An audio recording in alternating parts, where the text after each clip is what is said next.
district, you know the Pope listens. Dynasty, our religion, for the blokes missing. On all of these trades, on all of these plays, on all of these grades. By the end of the day, y'all getting played. So, what you gonna do next? Try to fill up that flex? Send the homie a text? That trash offer's the best? You try to make it complex, then they text you back. Now all of a sudden, they don't make any sense. Broaden your horizons, boy. Dynasty's not for the Simons, boy. These trades not for consignment, boy. Respect your opponent, y'all some piranhas, boy. This my advice from me to you. Open up your cute little podcast queue. Search up GOAT District, my dude. Pop it in your ear, man. Y'all know what to do. It's the... And I always be traded. And I always be traded. And I always be trading. Y'all try to betray them, but first you gotta bait them. Fish.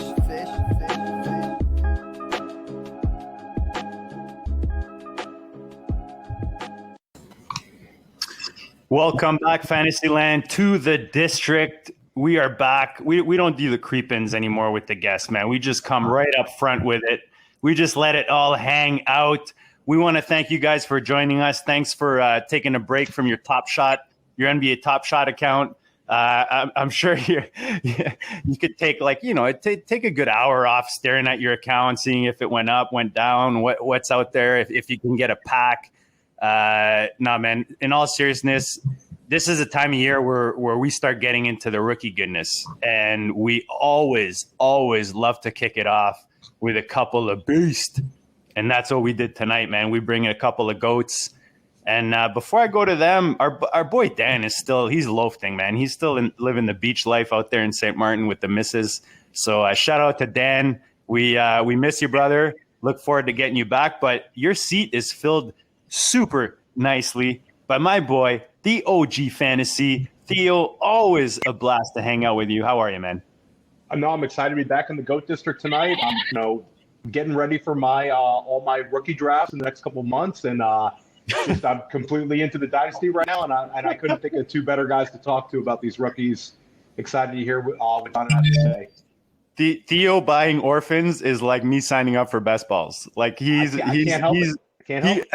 think at least 2 or 3 times a day I get a DM somewhere in one of our chats with him posting a new orphan he's either looking at or that he just bought. But I love it, man. He's super into it. So he's going to be writing down. I know I got my pen and paper out to write down some notes. And we brought back 2 of the GOATs when it comes to rookies. And we'll go up top first. I think I still see a mute button, so we might still have a bit of a technical. I'm going to go to our boy, the gridiron scholar himself, fronting the Baltimore Oriole goodness, John Laub, one of my favorite voices on the planet. Welcome back to the district, brother.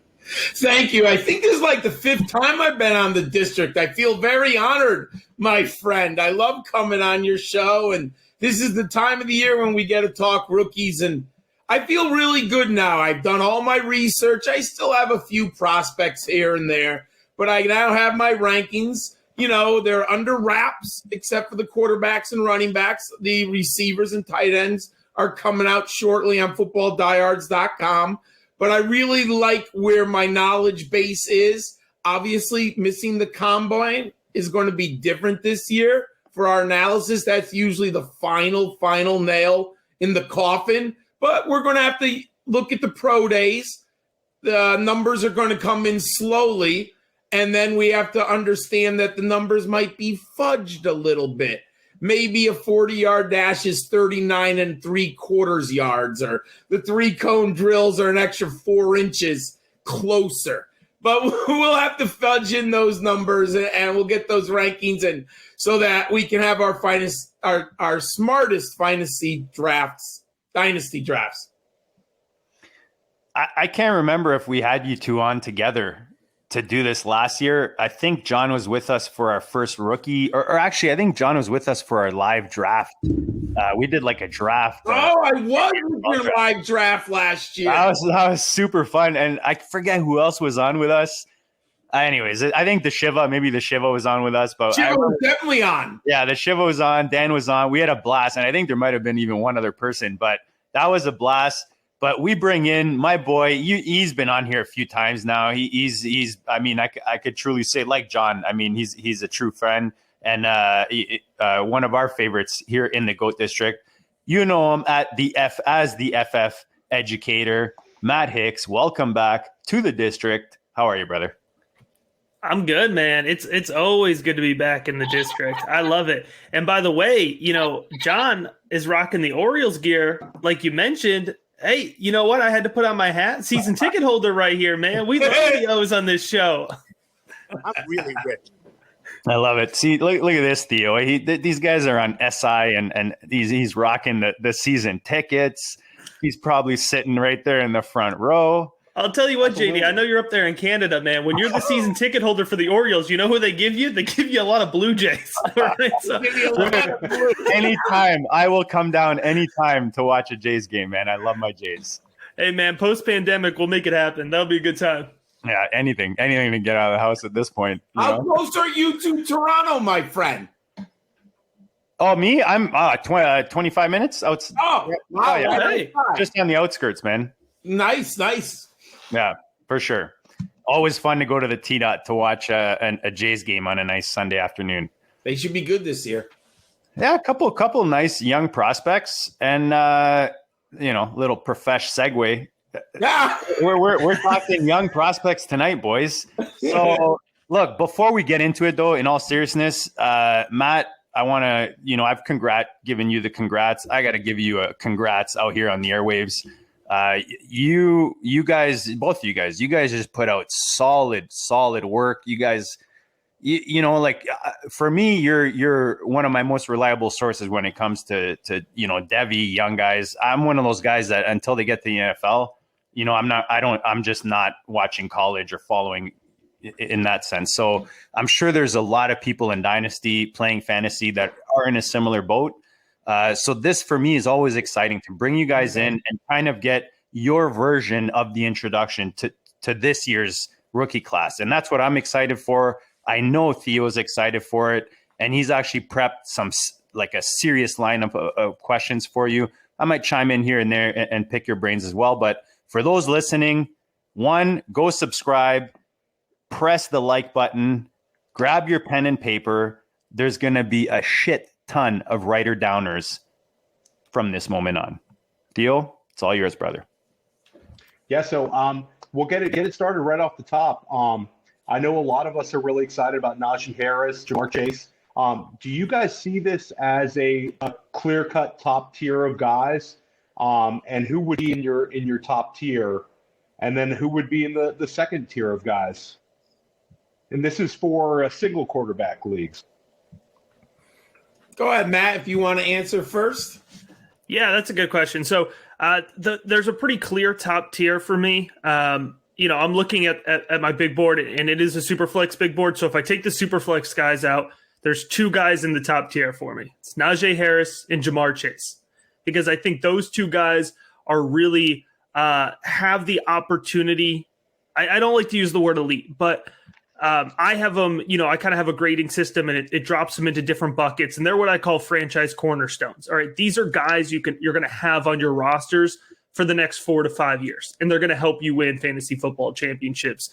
I cannot rave enough about Najee Harris. There's some other swell coming up with some of these other running backs, and folks want to make an argument for them. It's not even close for me. Najee Harris, he's a pass-catching back. He's a powerful back in between the tackles. Me and John, when we did our video on him, man, we couldn't contain ourselves. We were just like, grinning from ear to ear, trying to break down his tape and control ourselves. In Jamar Chase, man, in terms of the wide receiver, I know sometimes we don't like to put positional, value at the wide receiver position, and he's going to slide a little bit because of that. But my goodness, Jamar Chase, he just wins, man. He grades out so well in all my categories: contested catch point, hands, route running, athleticism. So I think those two guys really lead the way in terms of their positions. And there's certainly other guys, and I'm sure John might have a couple names that you would add into that top tier, but I'm a little stingy when it comes to tier one. All right. I don't like to give that away easily. So first, for all of the viewers right now, I must apologize. Sometimes my camera with StreamYard. It just froze. Maybe it's because I'm on the camera for 8 hours a day teaching, and the camera can't take the stress. I don't know. You know you look good, my man. You look good. Don't worry about it. So I apologize if you. I thought you were doing a couple push-ups back there. If you ever saw my belly, you know I ain't doing no push-ups at my age. So, great question though. So I don't want to parrot my partner here, but I think there is just the two tier one guys, Najee Harris and Jamar Chase. And here's why. My model that I use, and I'm not saying it's ironclad or the only model, and there's tons of models out there and people use it. And I study the film also. So my rankings are, I try to be 50-50, film work and model. The only two guys that hit the benchmarks in both, in the wide receiver model and in the Najee model, or in the running back model, are Jamar Chase and Najee Harris. Every other player has at least a half flag, red flag up. Like they're either too small, their production isn't there, their explosiveness isn't there. I don't like something on film. When I'm going to put them in the top tier, I'm putting them that high. You really have to say to yourself, they hit every aspect of my model, and I had no question in my film study that these young prospects would be studs at the NFL level. And that is just Najee Harris and Jamar Chase right now in that top level. That's how I look at it. Now, if we had a combine and that we were always grading every prospect, apple to apples, oranges to oranges, and we know pro days can vary. And times, I mean, there's actually numbers where you see pro day numbers are better than combine numbers. I mean, that's like a statistical fact. People have tracked that. And that's why I love the combine. It's not necessarily that I believe that every measurement we get on the combine proves an NFL skill set. But what it does is it allows me to compare players apples to apples, oranges to oranges. I don't know if Oklahoma is going to have the same standards of the pro day as Ohio State, but the combine, we know they do. So without the combine, I don't see myself pushing a player into that top tier unless someone, let's just take Travis Etienne, right? If his numbers were like Jonathan Taylor's last year, maybe he could pop up into that tier one. But we're not going to get that opportunity to see it. Like, I still don't think people understand how good Jonathan Taylor was at the combine last year. It's like one of the underrated stories. Like, what were you guys not watching? His athletic ability was off the charts at the combine. How great of an athlete is Travis Etienne? What is his exact weight? Ladies and gentlemen, is he 199 or 210? We have 205 at Clemson. We don't know for sure. We need some of those exact measurements are also going to be a little interesting. How about Devonta Smith? How many of us want to see what Devonta Smith actually weighs? I think you probably have 1 million people on Twitter who want to know exactly what Devonta Smith weighs. I mean, I've been watching the combine for over 35 years. Now, in the old days, you didn't actually watch it. You had to read about it in Pro Football Weekly. But I've never heard of a person not get weighed. Ever. I mean, that's just crazy. Like, it blows my mind that he wouldn't get on a scale at the Senior Bowl. Like, that's concerning. You have to be a little bit concerned when I love the film, the route running, the hands, the toughness. But he says, what do I have him right? Let me see what I have him exactly at Alabama's, because these are off of the Alabama website. What do I have? I think he's under 175. Oh, I can tell you he's less than whatever Alabama lists him at. Yeah. 100%. Right? So he could be 168. Yeah, there's rumor he didn't weigh in at the Senior Bowl because he's sub 170. And that's going to be a tough swallow. So look, I tell you right now, if Devonta Smith was 190, he'd be in my tier 1. But I can't put a 175 guy from Alabama who I don't trust the weight. I can't do it. That's why he's not in tier 1. And I love everything else about him. So I know that Matt mentioned Travis Etienne, and I know you just mentioned Smith. So when we get away from Najee and Jamar Chase, do you have a clear tier 2 at this point? Is it those two guys plus a couple guys, or is it?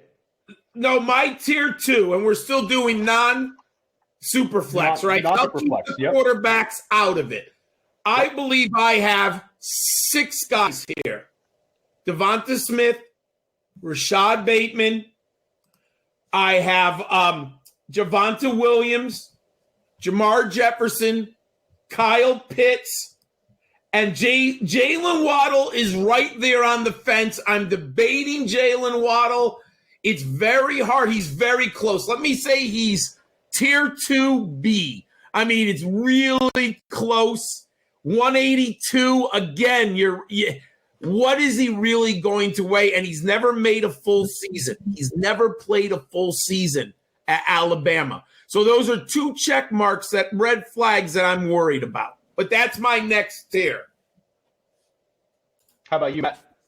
Yeah, this is when me and John start to differ a little bit. So in order, my tier 2 is Travis Etienne, Jalen Waddle, Terrace Marshall, Devonta Smith, Kyle Pitts. And that would be the end of tier 2 for me. And tier 2 is primarily guys that I call league winners. They're not just going to be weekly starters for you. They're going to be pushing their positional, running back 1 territory, wide receiver 2 territory, at least a couple times, in the first 3-4 years that they're in the NFL. So, that's projecting a little bit, especially when you get to the tight end position, right? Because we know there's a slow developmental curve. So it's hard for a tight end like Kyle Pitts to get in there. But Jalen Waddle is solidly in there for me. He's my wide receiver 2 in this class, man. He is fast. But it's more than just the speed for him. The way that he runs routes, the way that he cuts a slant, it's really sharp. And what really impresses me, so Jalen Waddle, he's 5'10", 182. All right, that was his most recent weigh-in. When he goes up at a ball, you would swear his frame is 6'2". And he is long. He knows how to win a contested catch. And let me tell you, Mac Jones, man, he threw a couple up there to go and get for Jalen Waddle before the injury this year. So I was really, really impressed with Jalen Waddle. And my guy, Terrace Marshall, he's the one that not a lot of folks are putting respect on. They're not putting him in the top 5. He's 6'3", 200. I wouldn't doubt if he puts on a little bit of weight, comes in maybe 6'3", 210. I think he's lengthy, he's athletic, he's versatile, he's a field stretcher.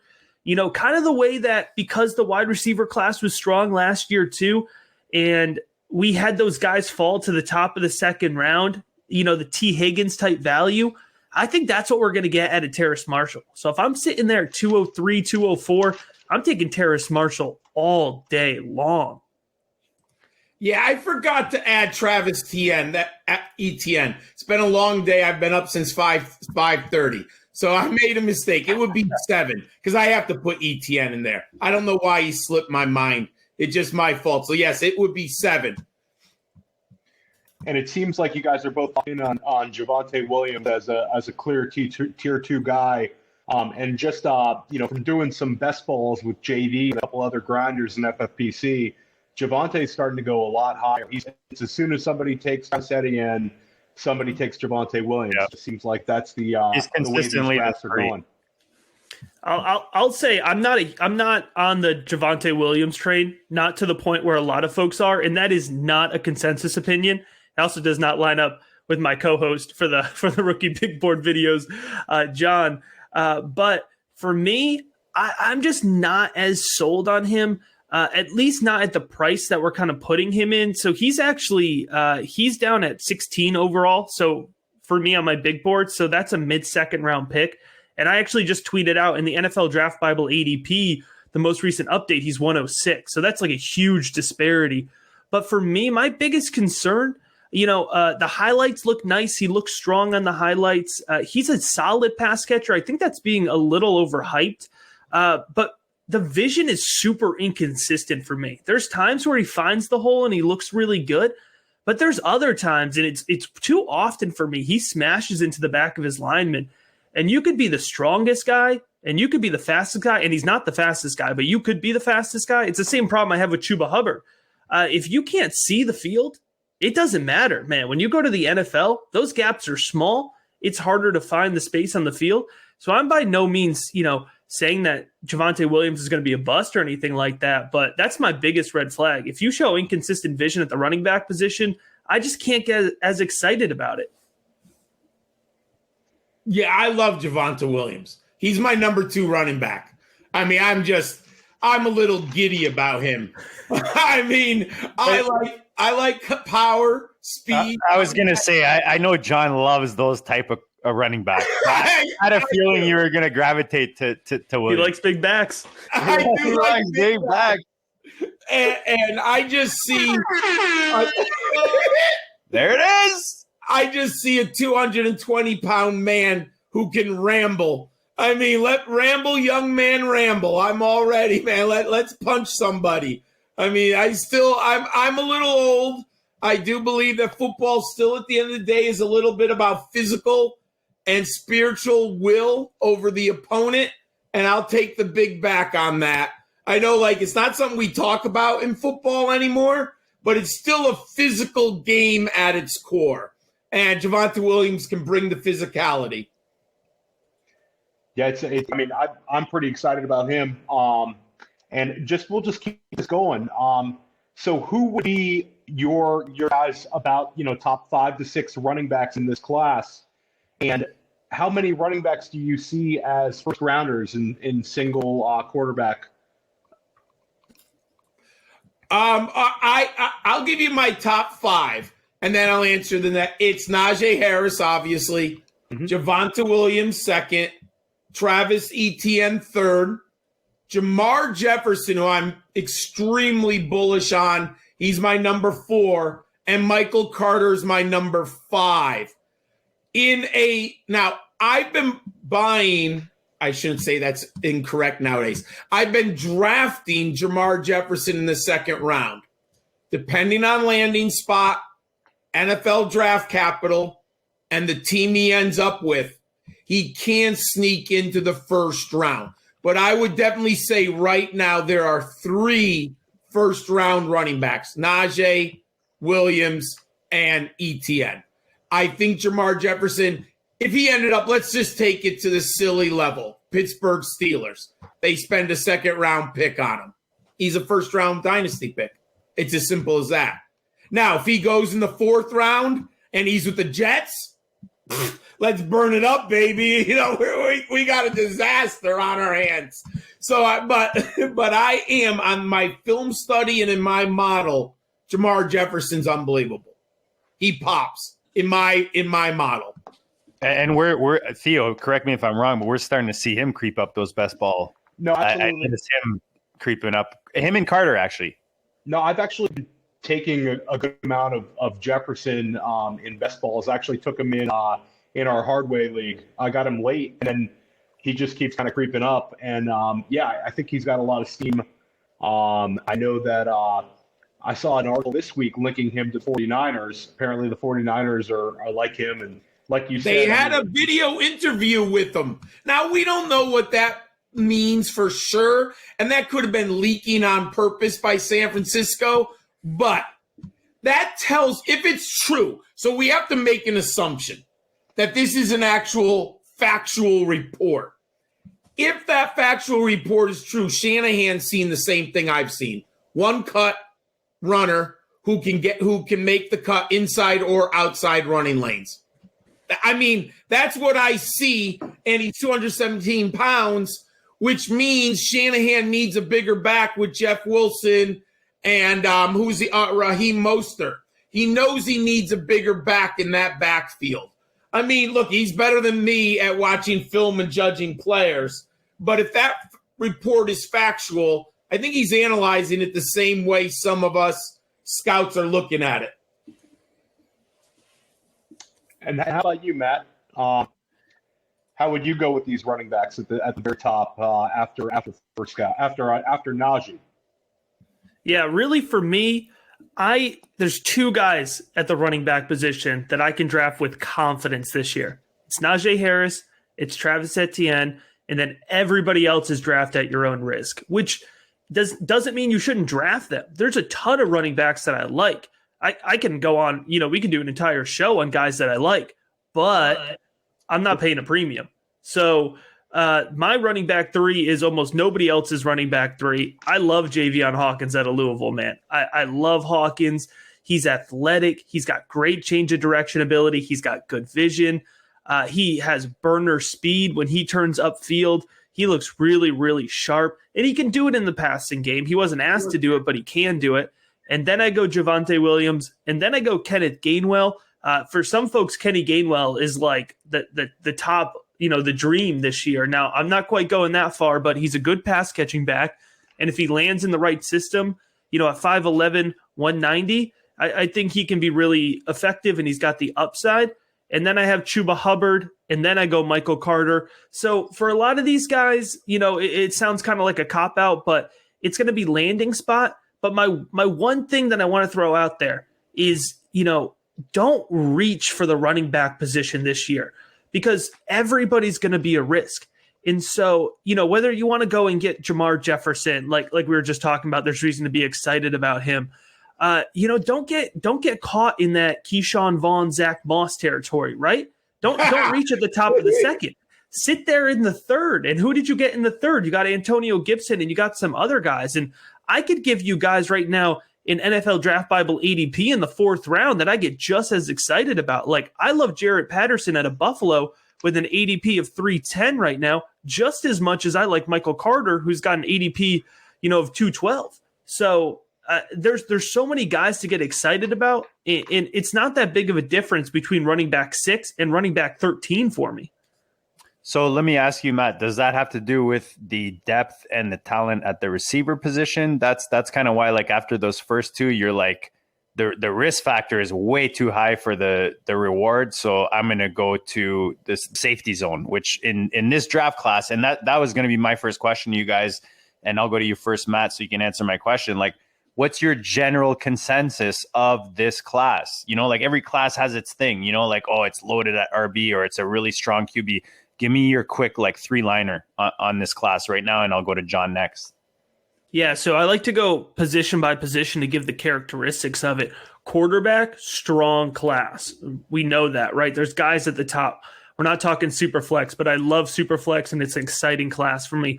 Running back, 2 guys at the top. There are a lot of guys I like, but it's not the same talent level. We're coming off of a ridiculous running back year.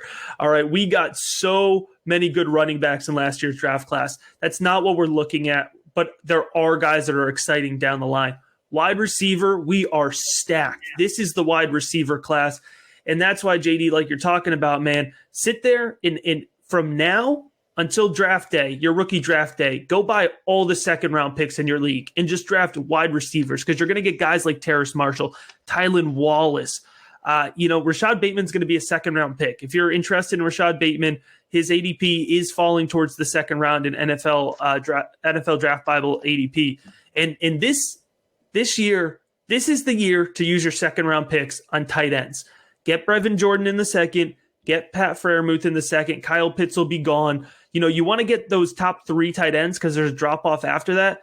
But we got no tight ends last year. All right, this is the year to get your tight ends because projecting out a little bit, I think we're going to see a little bit of a drought in next year's tight end class as well. But the running backs next year, oh my goodness, we could get a real resurgence in the running backs in next year's class. So we're going to have to be a little patient when it comes to that position.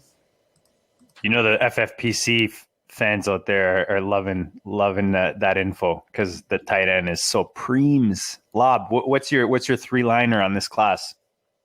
Running back is not as good as last year. It clearly is not.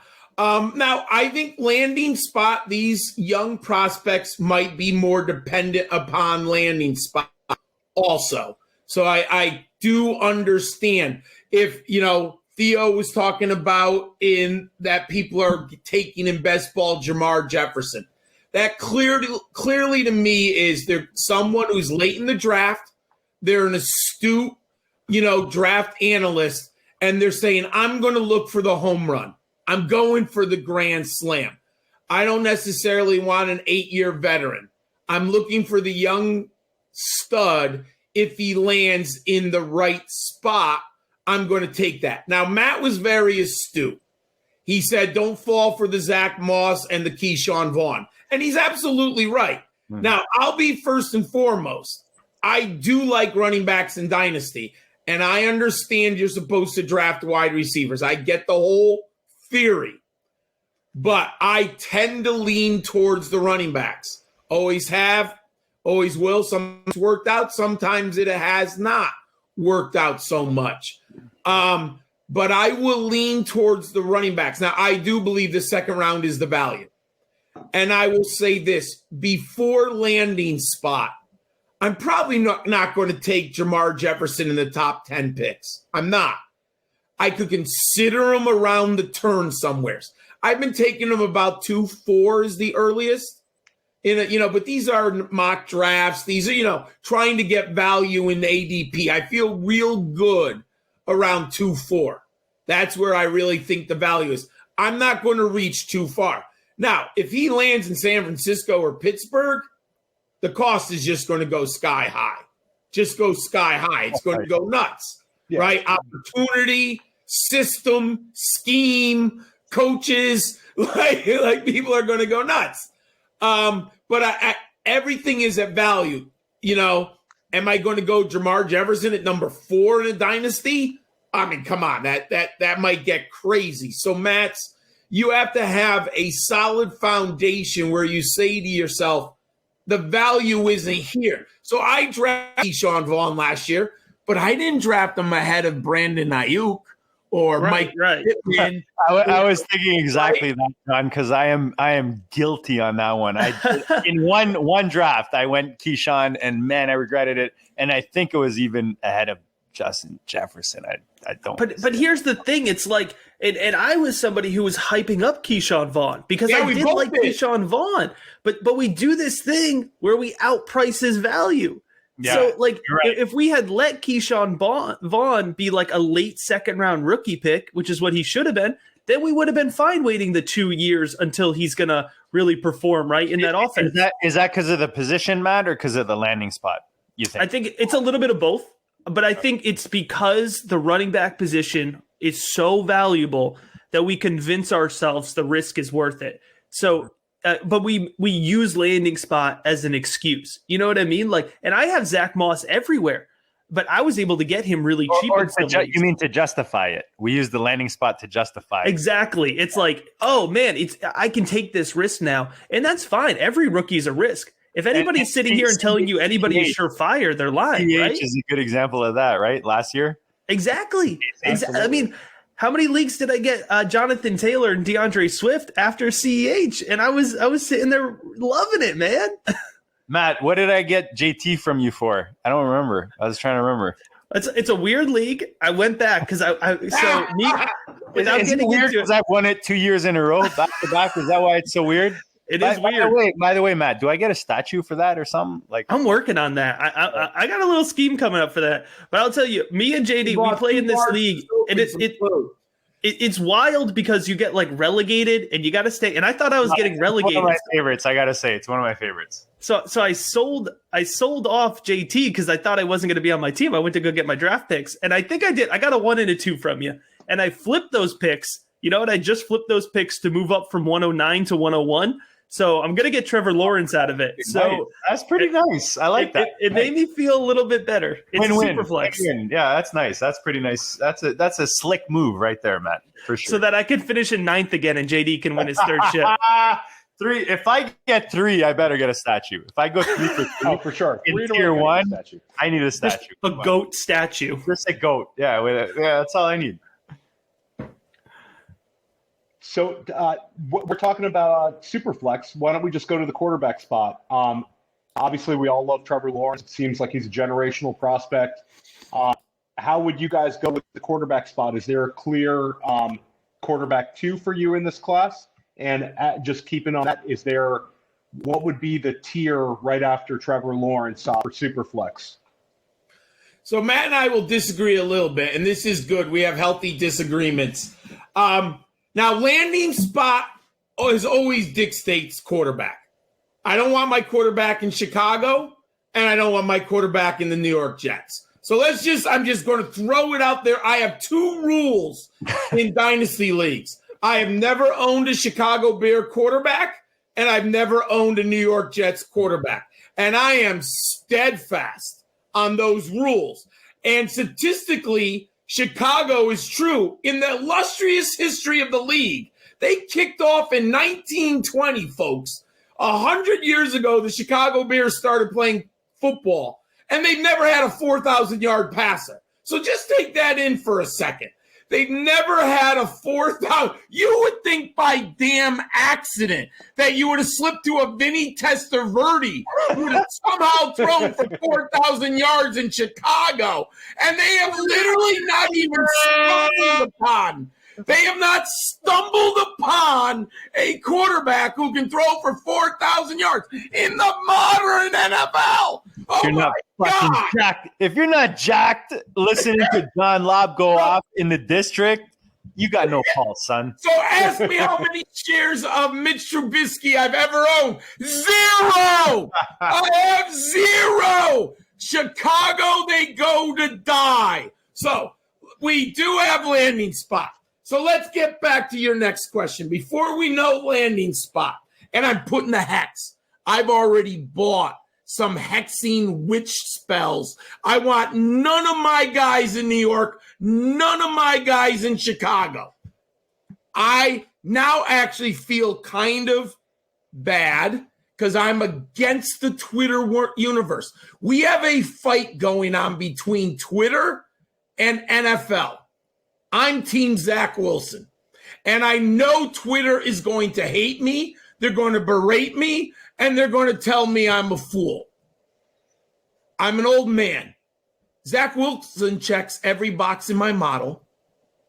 And all I know is that when I watch that young man play, he's spectacular.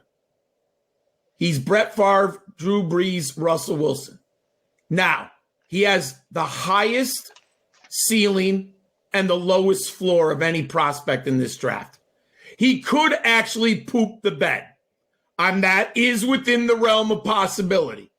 I can't ignore the possibility of Zach Wilson could really play poorly in the NFL for a variety of reasons, because he's a high-risk quarterback and he trusts his arm incredibly well.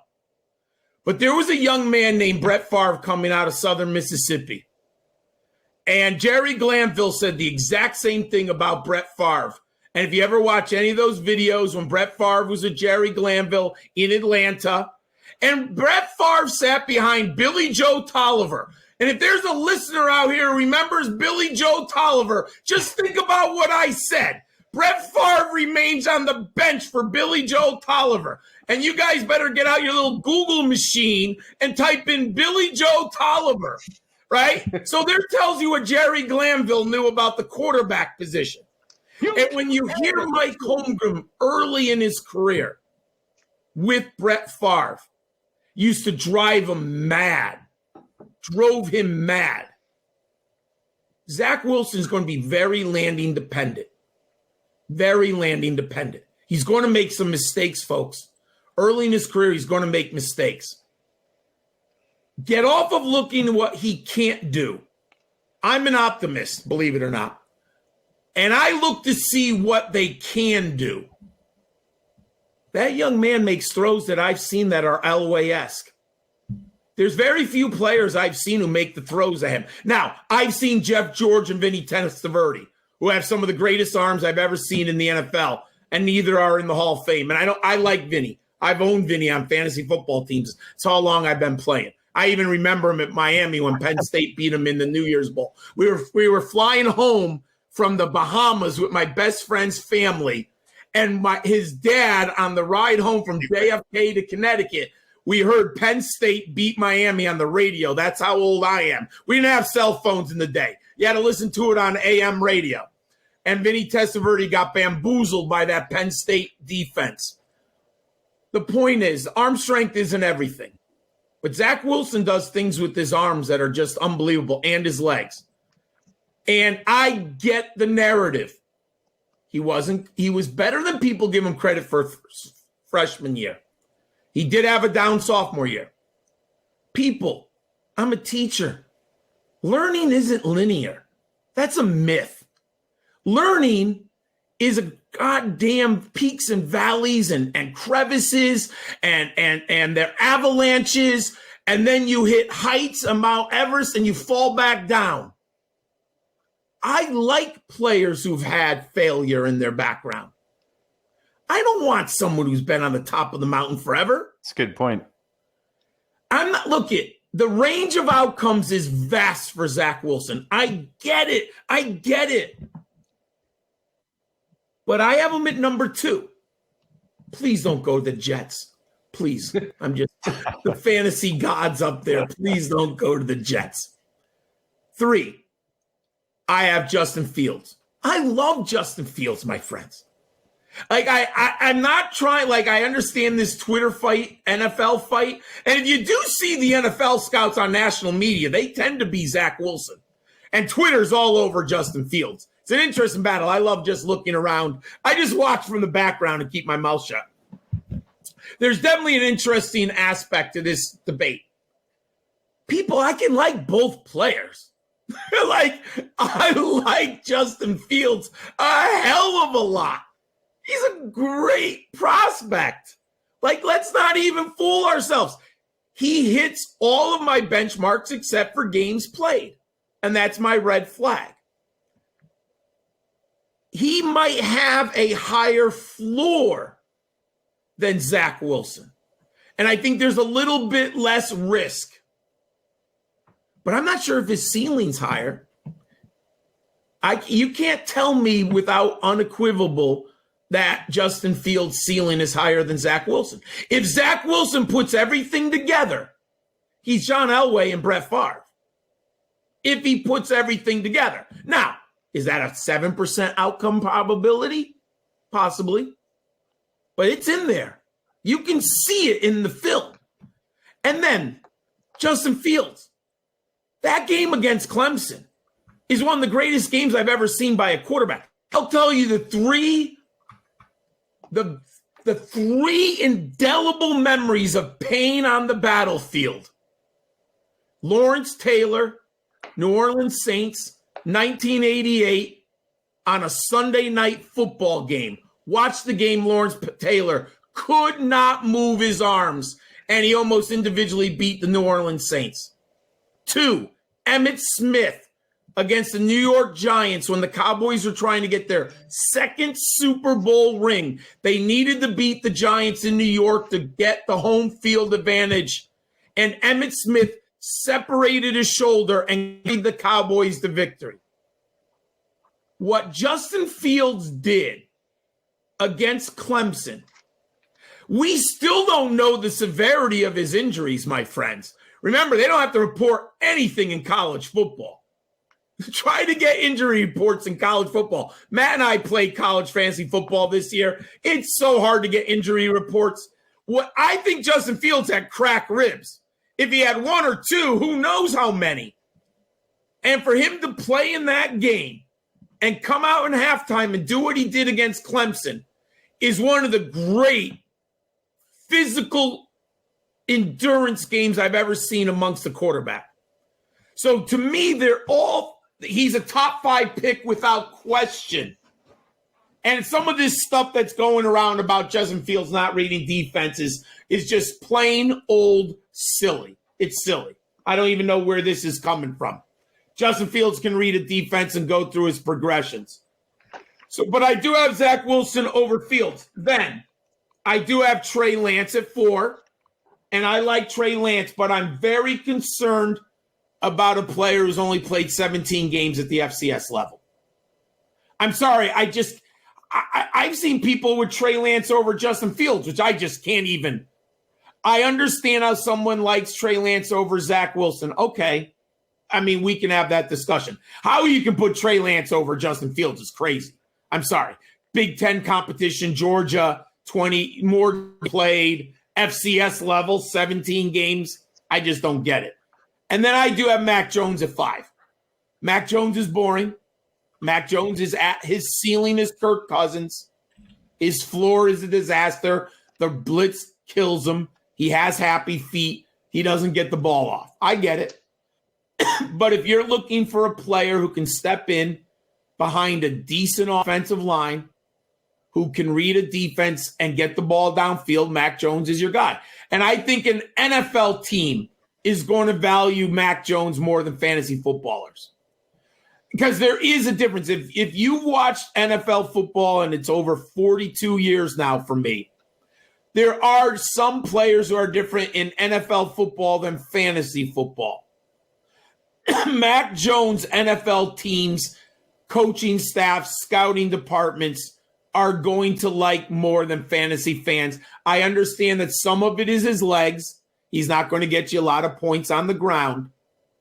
But he is going to be an NFL quarterback. Now, the ceiling is Kirk Cousins, but he could be a washout. I mean, there's a chance Mac Jones doesn't make it. He's only basically a one-year starter, maybe a year and a half, depending on what you count.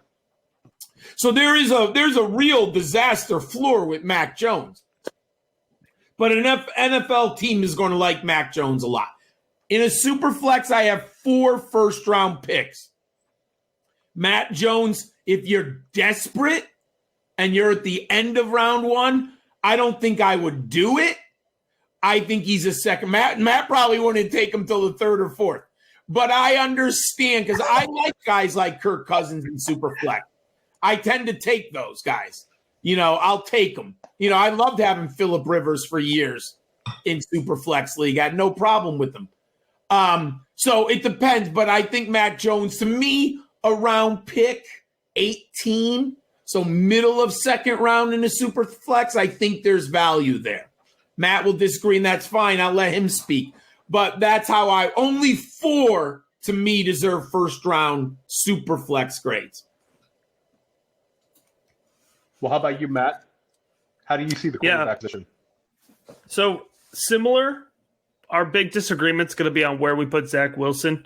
So for me, Trevor Lawrence, he projects out in my generational tier. Yeah. That's not a tier that people get put in. All right. So he is, easily the best quarterback prospect that we've seen in a while. Justin Fields is my 2. I'm a big fan of Justin Fields. For me, Fields has one of the highest ceilings, and I don't think we're talking about that enough. I mean, if you really think about it, Justin Fields, he goes to Georgia in his freshman season. He was originally a Bulldog, and he just gets horribly misused by Kirby Smart. I mean, just absolutely, it's embarrassing. So it's by Kirby Smart, literally coaching malfeasance. I mean, just absolute ridiculousness. So he goes to Ohio State, and he has to win that job and learn that scheme on the fly. And he wins out that job, and then he's starting like that as a true sophomore at Ohio State. And he puts together a really impressive first year on campus. And then he comes back, and he's battling through this COVID-shortened season. Remember, the Big Ten had it bad, and they thought they weren't playing. They picked it back up. And I think he handled himself very well. He's 6'2". He's 223 pounds. He has fantastic mobility. And what nobody's talking about is he can run designed runs very well. It's not just scrambling with Justin Fields. He can run designed runs well. He has fantastic arm, and his mechanics are right up there with Trevor Lawrence. So, yeah, he has some mental processing issues. Hey, spoiler alert, so does every college prospect. So does Trevor Lawrence. All right. I mean, that's just it's a difficult game. I mean, these are 21-year-old kids processing the field. There's going to be some issues. So Justin Fields to me is a very high ceiling. And let's not forget, Trevor Lawrence is I believe 247 Sports is number 1 all-time high school recruit. And Justin Fields, I think, is 8. So, I mean, these guys come from a high caliber. And then 3 for me is Trey Lance, and 4 for me is Zach Wilson. Now, everything John said, he made a great case for Zach Wilson. Here's my point with Trey Lance over Zach Wilson. And I'm not even going to get into the tape evaluation too much. What I'm going to focus on is the way that you want to play fantasy football. When I play fantasy football, I'm swinging for the fences. I'm looking for my hits. And if Trey Lance hits, I mean, it's Josh Allen 2.0. He's got a huge arm. He's a great runner. He's going to score those red zone touchdowns if he develops into the quarterback we want him to. Is there a guarantee that he's going to hit? Heck no. Guys, the quarterback position is the most difficult position to scout. There's no such thing as a surefire prospect, and you times 3 that when it comes to the quarterback position. So Trey Lance, he might not work out, but I'm going to take my risk on Trey Lance because the reward for Zach Wilson, I'd argue, isn't as high. I think he has a lower ceiling. I know John disagrees with that. But I think he's a guy, he's pretty much going to be limited to the pocket in the NFL. There's claims of mobility, but I like to compare his mobility to Baker Mayfield's. He could scramble around if he needs to and get a first down if the pocket breaks down. But Zach Wilson, when they tried to run design runs for him, my goodness, he can't read the read option, guys. He has no idea what to do with that ball. So, I need my quarterbacks who are going to run the ball. And for me, that puts Trey Lance on a much higher level for me than Zach Wilson. And then after that, guys, I mean, everybody has their value, but don't bother. Just, yeah. There's I like Mac, but there's no one after Mac Jones. I'll tell you what, wait until the 4th round and take your shot on Jamie Newman. That's what I'll tell you. 4th round, Jamie Newman. Don't, Mac Jones, he's 22 right now on the big board. That's a late 2nd round pick. You get him in the late 2nd round in a super flex? Sure, why not? Kyle Trask, he's a 4th round pick right now in the big board. And I'm old enough to remember, back in October when Kyle Trask was supposed to be Joe Burrow. So it has been a fall from grace for Kyle Trask. Hey, Matt's going to like this little tidbit because he's going to know the inside joke. So you guys, you GOAT people are going to get an inside joke. Matt, guess who NFL scouts are loving lately? The rumors. It's not Ellinger. Sam Ellinger. Get out of here with Sam Ellinger. You know the joke? I knew the NFL scouts would love him. John loves Sam Ellinger. It's like his favorite college. Because you know why? Because Sam Ellinger has been winning him college fantasy football championships. And I don't have him. I think I have him number 9 or something. But he's not an NFL. But I knew the scouts would like him. They're going. The games played. The rush. Watered down Tim Tebow. Yep. Tim Tebow 2-0. All right, Theo, we got 20 more minutes of Laub goodness, and I'm going to do a really quick right here. Check your screen if you're watching. Guys, there's how many days left in February? 4? Something like that? 5? 6? Around there. 4. Less than 10. Put it that way. Easy math. Guys, go over to ViridianGlobal.com/collections/GOAT District. Check out that beauty on your screen right now. If you won your league last year, any league, you want to flex that thing. You want to remind your wife, your friends, your brother, your dad, whoever. You just want to remind everyone that you won that ship, son. You took it down. All those hours you spent scrolling through waiver wires or free agents and trades and paid off, man. So now's your time to flex it. We got the GOAT, the 101, the champ shirt for 2020.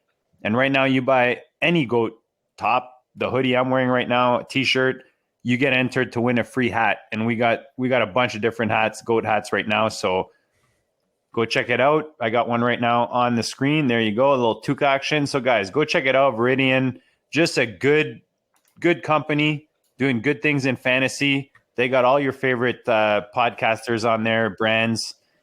Go check it out. Support the pod if you can. We appreciate it. And till the end of February, like I said, the contest is for our listeners. Buy a top, you get an entry for a free hat. Theo, I'm back to you, brother. So just getting to tight ends, we're all super excited about Kyle Pitts, and I've seen a couple of whispers that he's going to get drafted as a wide receiver. Is there any truth to that? But let's all hope that he stays tight end eligible for fantasy sake. And then after that, are you guys Pat Freiermuth? Are you guys Brevin Jordan? Who would be your tight end two in this class? And what other tight ends really pop for you at this point?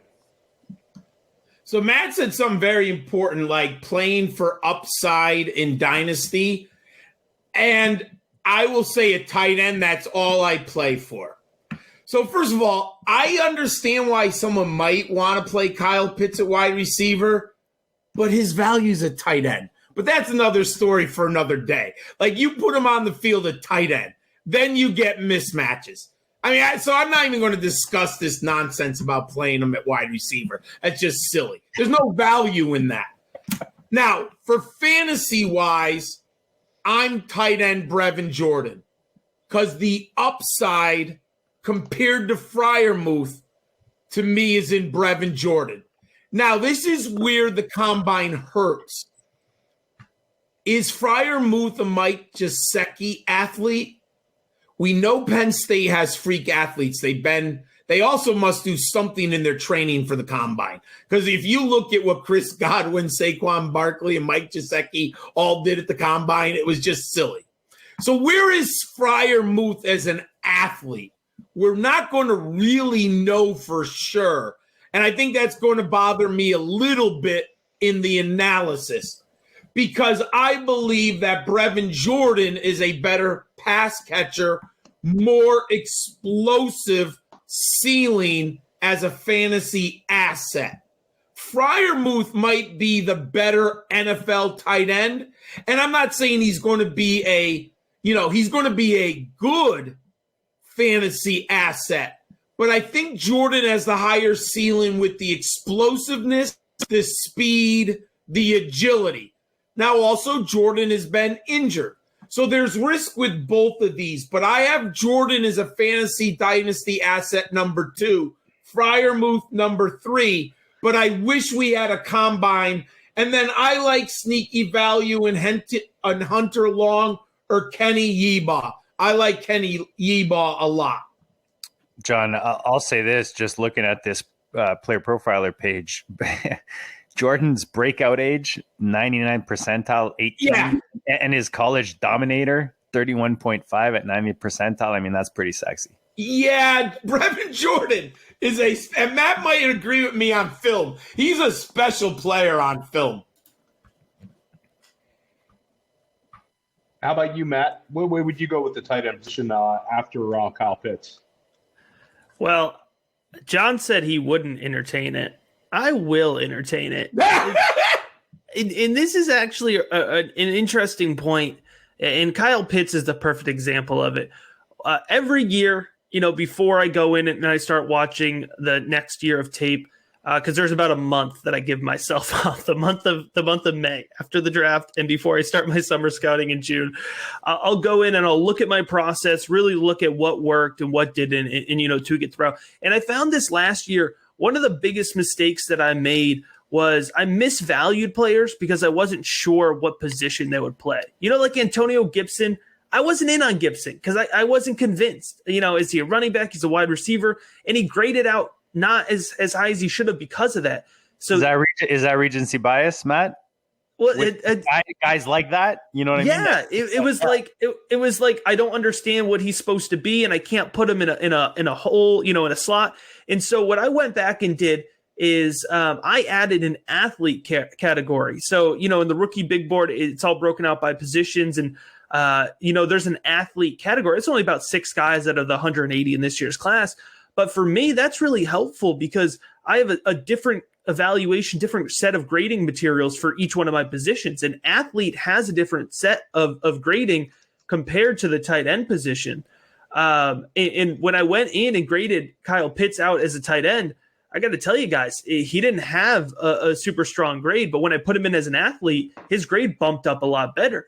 And so I have him listed as an athlete. Now, do I think he's on the majority of NFL draft boards as a tight end? Yes, absolutely. But I would bet, I'd be willing to put down a few dollars that he's on at least 2 or 3 NFL teams' draft boards as a wide receiver. And it only takes one team, guys, right?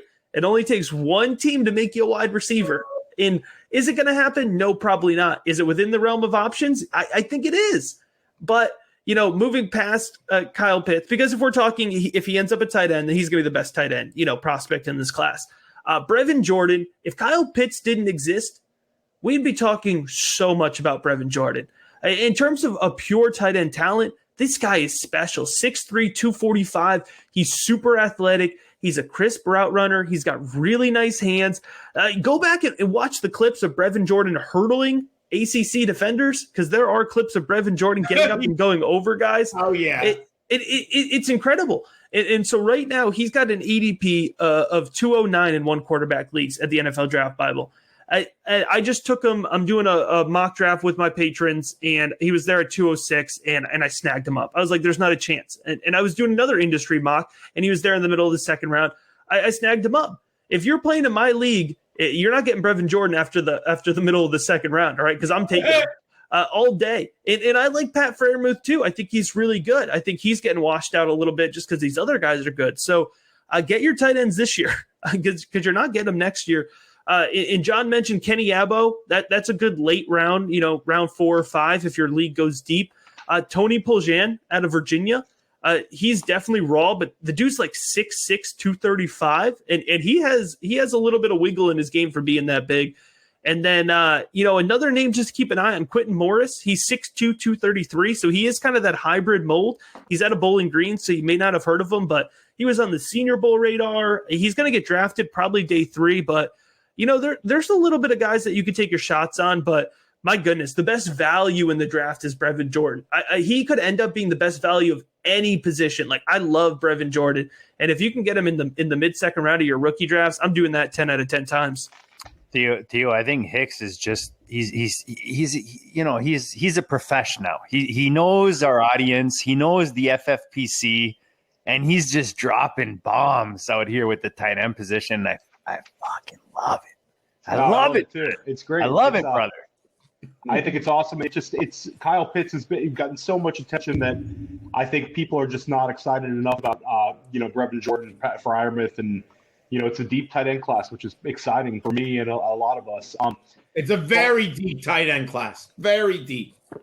Hey, Theo, before you drop your next legit and very targeted question, Laub's got a jam because I think ESPN, either ESPN or Fox Sports, one of them, I know they want him on live. I wish.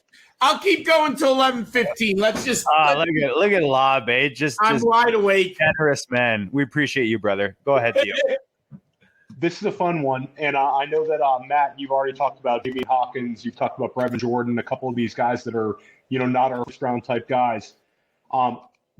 What non-quarterbacks are must get for you guys in rookie drafts? Really focusing on second and third round type guys. Who do you really want to walk away with, and who are some guys that are kind of off the radar right now that we should all be paying attention to? I think he asked Matt, right? You want to go first, Matt? Either yeah, I can go first. I'd like to hear both of you guys on this one. I was giving JD time to grab his pen. And Matt, if you could also give a chance to talk a little bit more about Javian Hawkins, because I think people really want to learn about him after you dropped him at running back 3. Yeah, absolutely. So, we could start there with Hawkins. For me, Hawkins, he's playing out of Louisville. He's 5'9", 196, and he's a filled out 196. So he's got a built out frame. I really like him. He's got quick speed. He's a burner. He's not given enough credit for his acceleration, but he's got really quick lateral movement as well. He sees the field really well. And if he hits that second level, you're not catching up to him. All right, that acceleration, it's gone. For me, if you put him in space, the elusiveness is really dangerous. He's going to hit you with the spin move. He's going to juke you out of your shoes. And he has excellent change of direction ability. He's got a good sense of when to change direction. It's clean cut. And one thing you have to know about the Louisville offense is that it's bad. It's inefficient. And they also don't ask the running back to catch the ball a lot. And this is one thing that me and John talk about a ton. You don't knock a player for not doing something he wasn't asked to do. It's the reason we didn't knock A.J. Dillon for pass catching last year. He could catch the ball. BC didn't ask him to. Well, Louisville didn't ask Javian Hawkins to catch the ball. But when they did, when they targeted him, he looked really good. So Hawkins was kind of lost amongst the shuffle in this like really bad offense, but I think he's a super fun player. So for me, that's why he kind of falls in that running back 3. And listen, draft position could suck. If he goes day 3 in the NFL draft, if he goes round 5, then he's going to plummet down my board. But in my pre-draft grades, he really pops out, and not a lot of folks are talking about him. 2 other guys that I'll throw out their names in that second, late, mid-second round territory, guys I really like. Dimitri Felton out of UCLA. He's another guy who I've listed as an athlete. So Dimitri Felton, actually, you'll remember, we all remember the Josh Kelly craze. Dimitri Felton played wide receiver primarily. What do you mean? It's not over yet? It's always Josh Kelly. That should have been on the list of other guys that ended up getting pushed up too high. It's all circular, man. It all comes back. So when Josh Kelly was at UCLA, Dimitri Felton was playing on the outside. He was playing primarily as a wide receiver. And he was efficient there. They also let him take snaps in the backfield. I believe he took like 100 snaps at running back, and he had a lot of receptions for UCLA. And he looked sharp, but he was always this guy. You just want to find a way to get him the ball, right? He's athletic. He's twitchy. He's really good in space. He speeds up quick. And then Josh Kelly goes to the NFL, and they let Dimitri Felton play running back. And when playing running back, he was super productive this season. He looked really good. It was a short Pac-12 season, so the stats won't pop out to you, but I liked his vision. He goes to the Senior Bowl, and they have him running routes at the wide receiver position and lining up when one-on-one drills. He's breaking people. He's absolutely making these defensive backs look silly. So Dimitri Felton, he's in that athlete-type territory to me. I think he's like the closest we come to like Antonio Gibson in this year's class. So if he ends up in the right landing spot, I think he's going to be a lock second-round pick. His ADP is actually much lower right now. It's in the 3rd round. But I like him a lot in the 2nd round. And the other guy that you may not have on the top of your radar yet that I will point out is a guy, me and John just did a video about him released this week, and that's Dwayne Eskridge out of Western Michigan. He's a wide receiver. He's 5'9", 188, so he's a little bit smaller. But I like him a ton. They played him on the outside at Western Michigan. He'll have to move inside in the NFL. But he's a guy that could tear up the seam in the NFL. He's explosive. He's a field stretcher. I mean, he's going to cut a slant harder than most folks in this draft. And I mentioned he's a little bit shorter. He can go up and get the ball. He could snag it out of air. And he has one of the best releases in this class off the line of scrimmage. And he's going to be an absolute mismatch on the inside. Now, it's not a perfect comparison in terms of height, but the guy I keep thinking of in terms of his fantasy football impact, his explosiveness, the way he could stretch the field to get off the line of scrimmage, I see a lot of Will Fuller in Dwayne Eskridge. And that's a name that should get fantasy football players excited, right? Because, we don't get too excited about Will Fuller because of the injuries, but if he was healthy, he'd be an impact player every year. And Dwayne Eskridge is a guy the NFL loves. He's going to go top 100. I feel very confident in that. So he's going to be a day 2 pick. And once he's a day 2 pick, his fantasy football value is going to skyrocket. So there's a lot to like about Dwayne Eskridge. And how about you, John? I'll give you a running back who I think is not being talked about enough. I do like Khalil Herbert out of Virginia Tech. Originally was at Kansas. Didn't have 1,000-yard season on his resume until – did he get 1,000 yards? Oh, my God. I think he came close this year. I think he did. Right? What? So he's 5'9", 207. He's compact, big frame. He's got better vision than people give him credit for. When he gets into open space, he can be a breakaway runner. He would be like he's one of the players who could really rise or fall at the combine if we had one. Now, he still might hit a home run at his pro day. We don't know. I very much like the film. When I pop him into my model, it shows me that he has NFL level production on the profile. I liked his film study. Just not sure yet where his actual athleticism falls. What I like from my model, 6.1 yards per carry. I like that very much. This year, scrimmage yards percentage for the Hokies, 28% of the team's scrimmage yards. I really like that number. Career rushing yards, over 2,900. 34 receptions, not a ton. But my friends, he played at Kansas. Have you ever seen Kansas quarterback attempt to complete passes? So there, you have to put it into context why his passing numbers are so low. So I'm very interested in Khalil Herbert. Draft capital is going to weigh heavily. Is he a third-round pick or is he a fifth-round pick? I like Herbert, someone I'm watching very closely. I would have really been interested and had my eyeballs on him if he was at the combine. Because what's his 20, what's his 40 time? But more importantly, what would be his 3-cone drill and his 20-yard shuttle? Because on film, he looks like he has short area burst. And he definitely has quickness, some lateral agility to him. But we don't know because film can be misleading. But I like Khalil Herbert of Virginia Tech a real lot from my study. And my model says he's an NFL prospect. Doesn't mean he's a star, but he's a prospect. Yes, go ahead, JD. Did you want to say something? Or are you just looking pensively? No. I'm just trying to look good for the camera, bro. That's all. No, So there, and then I've actually. Oh, fuck, those aliens, man! Those aliens just come in. They What just a cliffhanger! What a cliffhanger! It's a huge cliffhanger. Till he comes back. Quick shout outs to Johannes S in the chats, to our boy Trav from the True North, and our boy Forrest Law for just dropping some great questions and comments. So appreciate you guys hanging with us and dropping some comments. So Laub is, I think he took a rocket to the moon. So Theo, do you have any other questions for Matt that you? Because good. Matt covered an absolute ton.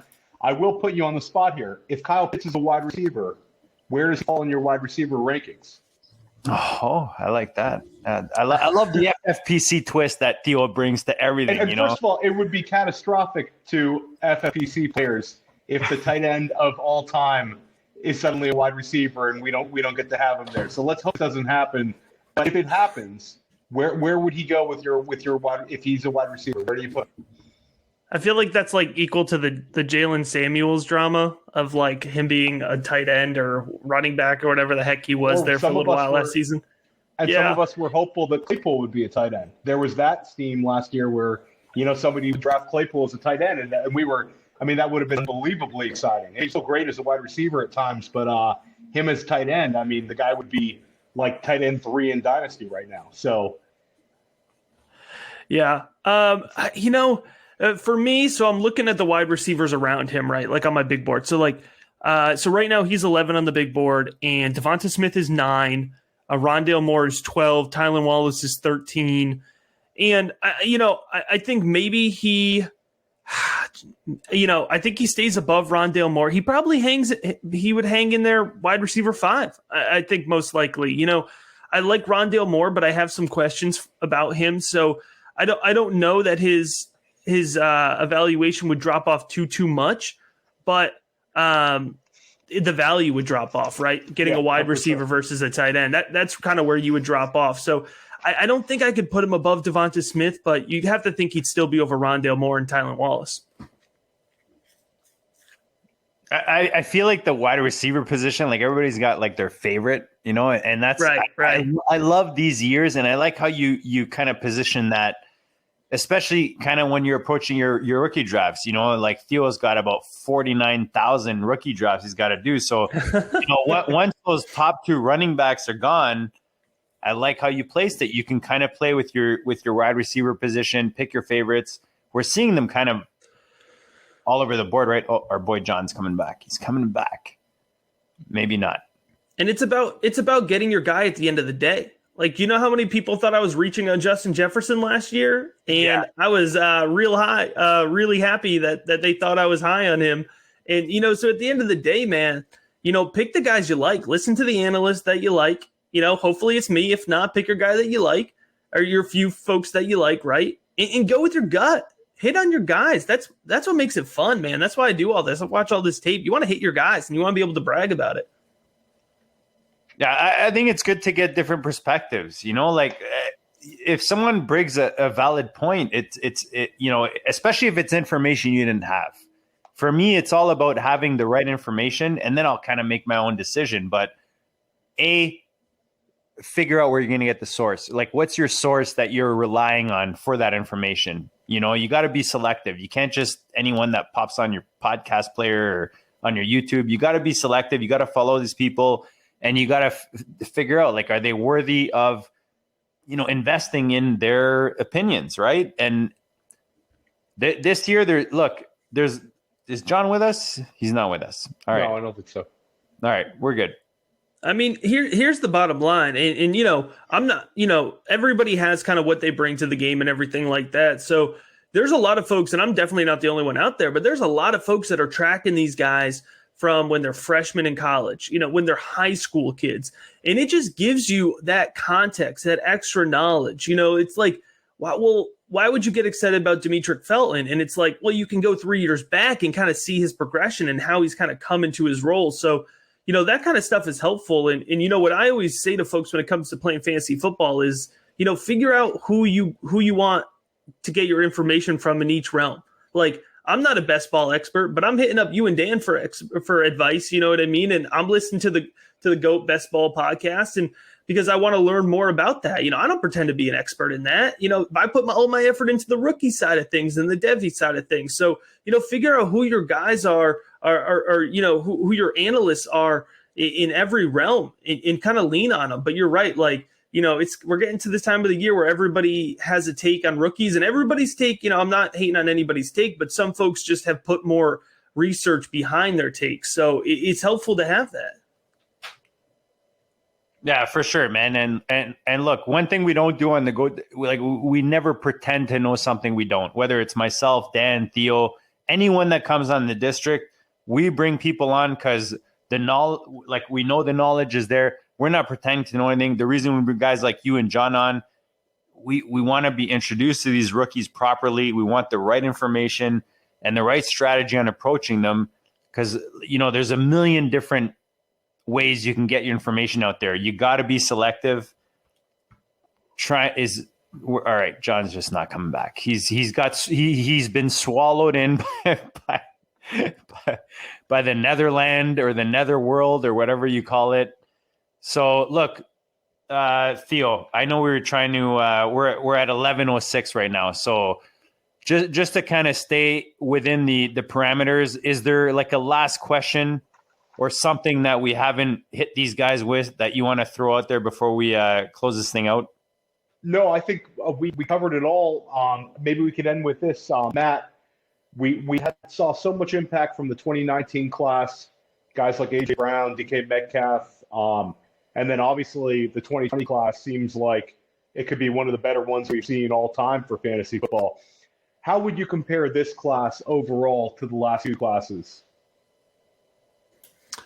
Yeah, that's a really good question. I think 5 years down the line, we're going to look at the 2020 class probably as the best one. And I think it's because, as a whole, having that many special running backs in a class is game changing, just because of how scarce the volume of impact running backs are in fantasy football. But I think we're definitely going to have 21 over 19. 2019, it's produced some good players, for sure. But 2020 was special. And I think 2021 is going to give us those wide receivers and those tight ends. And for those folks who are playing Superflex, this is a really good quarterback class. We've had some up and some down quarterback classes over the last couple of years, and this is going to be a really good one. So I think it ends up falling somewhere in between But, again, it depends on the position. Wide receiver, this is going to be the best class. And I love some of the wide receivers last year.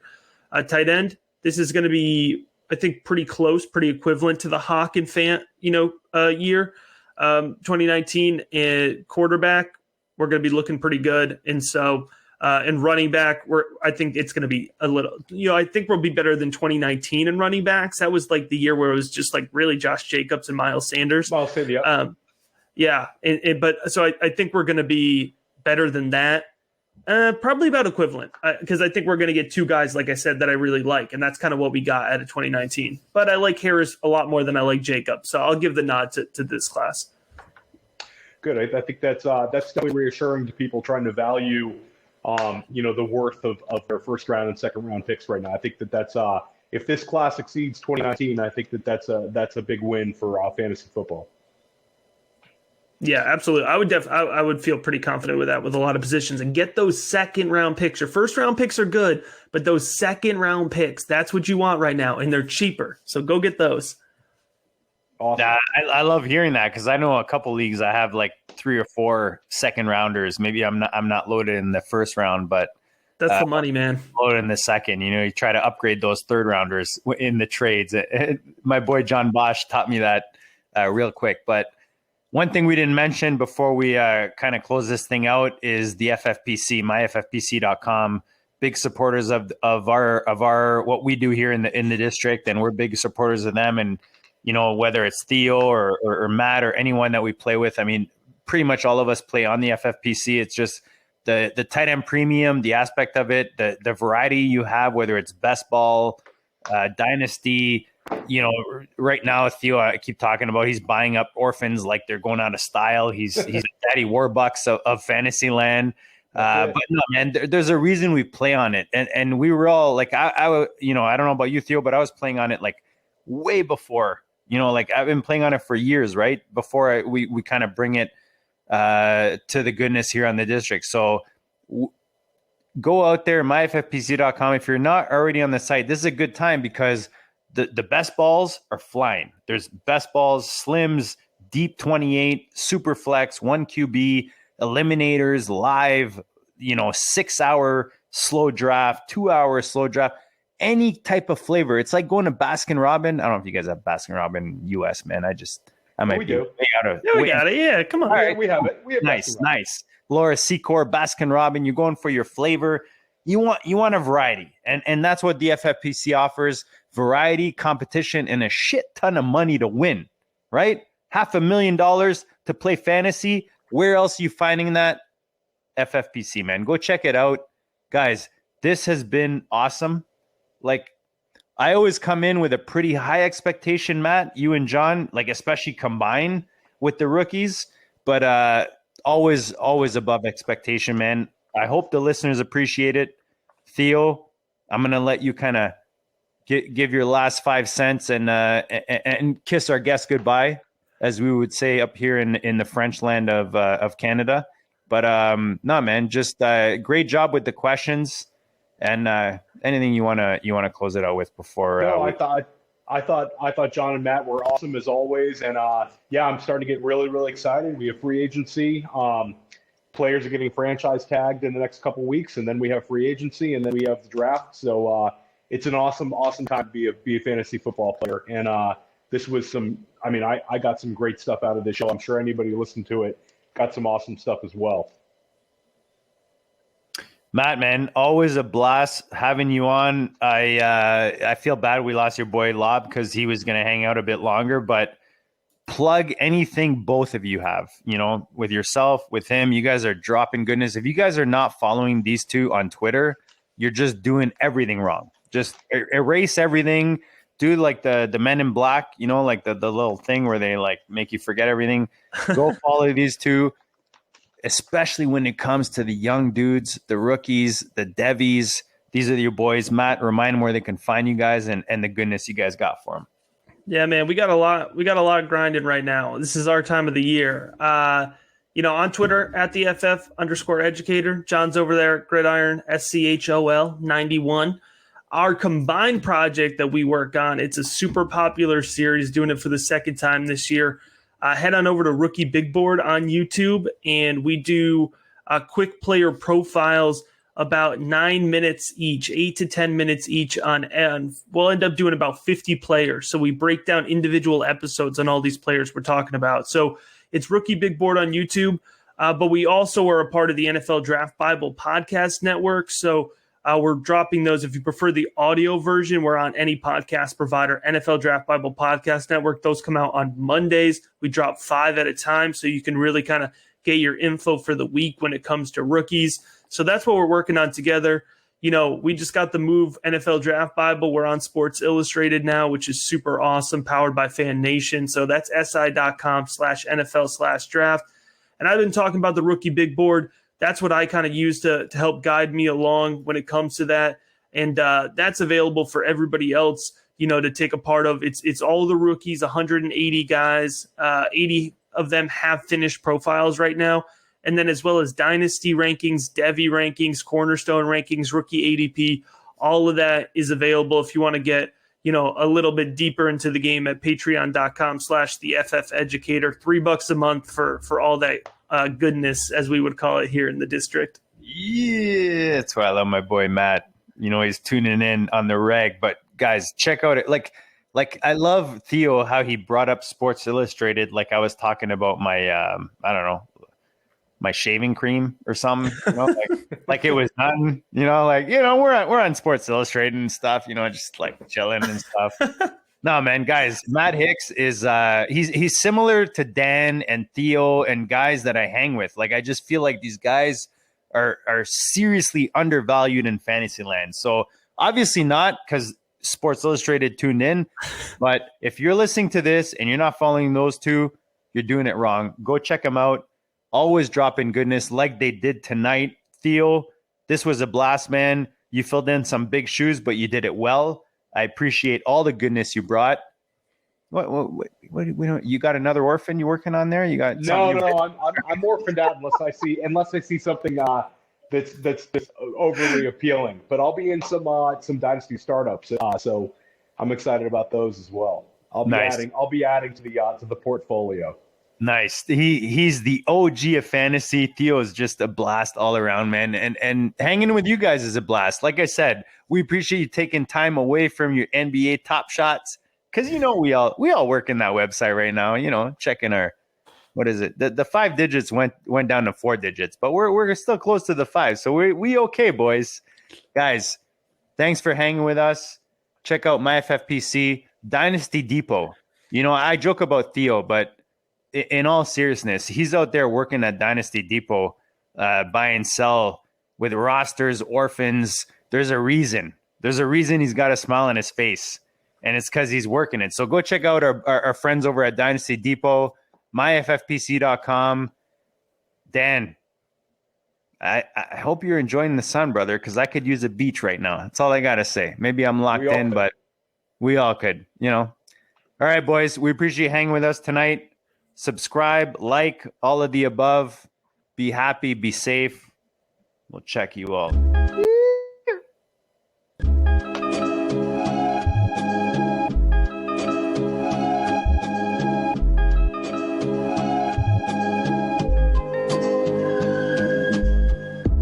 District, you know the Pope listens. Dynasty, our religion, for the blokes missing. On all of these trades, on all of these plays, on all of these grades. By the end of the day, y'all getting played. So, what you gonna do next? Try to fill up that flex? Send the homie a text. That trash offer's the best. You try to make it complex, then they text you back. Now all of a sudden, they don't make any sense. Broaden your horizons, boy. Dynasty's not for the Simons, boy. These trades not for consignment, boy. Respect your opponent, y'all some piranhas, boy. This my advice from me to you. Open up your cute little podcast queue. Search up GOAT District, my dude. Pop it in your ear, man. Y'all know what to do. It's the... And I always be traded. And I always be traded. And I always be trading. Y'all try to betray them, but first you gotta bait them. Fish.